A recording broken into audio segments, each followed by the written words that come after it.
Ethiopia में 10,000 साल बाद एक्टिव हुए हेली गुब्बी ज्वालामुखी की राख भारत तक पहुंच गई है, जिससे कई शहरों में विजिबिलिटी कम हो गई है और हवाई उड़ानों पर भी असर देखने को मिल रहा है। डीजीसीए ने एयरलाइंस को सतर्क रहने और सुरक्षित ऊंचाई पर उड़ान भरने के निर्देश दिए हैं।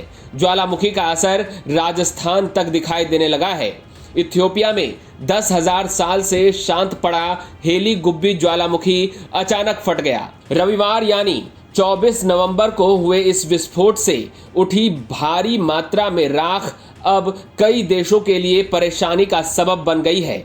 विस्फोट के दौरान उठा राख का गुब्बार लगभग 18 किलोमीटर ऊपर तक पहुंचा और लाल सागर पार करते हुए यमन और ओमान की ओर फैल गया। अब ये बादल भारत की ओर बढ़ गया है, जिससे राजस्थान, दिल्ली समेत देश के कई हिस्सों में उड़ानों पर असर दिखाई देने लगा है। सोमवार यानी 24 नवंबर को राख का ये गुब्बार उत्तर पश्चिम भारत में दिखाई देने लगा। मौसम विशेषज्ञों की माने तो इसके कारण आकाश हल्का धुंधला और गहरा नजर आ सकता है। इंडिया मेट स्काई वेदर ने कल यानी 24 नवंबर को बताया था कि राख के गुब्बार का ये बादल रात 10 बजे तक गुजरात और पश्चिमी राजस्थान तक भी पहुंच जाएगा। बाद में ये हिमालय और अन्य क्षेत्रों को भी प्रभावित कर सकता है। वहीं आज सुबह यानी 25 नवंबर को राजस्थान के कुछ शहरों जैसे जैसलमेर में आकाश सामान्य से थोड़ा ज्यादा धुंधला नजर आया। इससे राज्य की हवा और खराब हो सकती है। राजस्थान में विजिबिलिटी थोड़ी कम होने के साथ ही एयर ट्रैफिक पर असर पड़ा है। कई एयरपोर्ट्स पर उड़ानों में देरी और रूट डाइवर्जन देखा गया। डीजीसीए ने हवाई उड़ानों को रियल टाइम अपडेट्स पर निगरानी रखने और सुरक्षा के हिसाब से ऊंचाई बदलकर उड़ान भरने के निर्देश दिए गए हैं।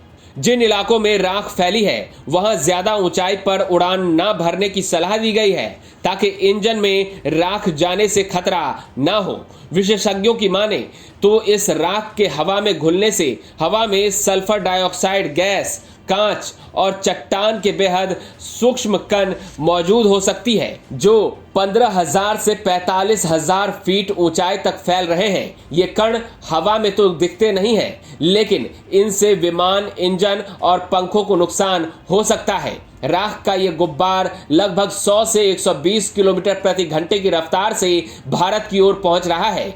टूलूज वैक के मुताबिक रविवार की सुबह 8:30 बजे ये ज्वालामुखी फटा था। ये इथियोपिया के एर्टा एले रेंज में स्थित है और लगभग 10,000 से 12,000 साल से निष्क्रिय पड़ा था। इसके अचानक एक्टिव होने से इस विस्फोट ने दुनिया भर के मौसम और हवाई यातायात के लिए नई चुनौती खड़ी कर दी है। मौसम एजेंसियों का कहना है कि अगर राख का घनत्व बढ़ा तो आने वाले समय में भारत में और उड़ानों पर असर पड़ सकता है। ब्यूरो रिपोर्ट, राजस्थान तक।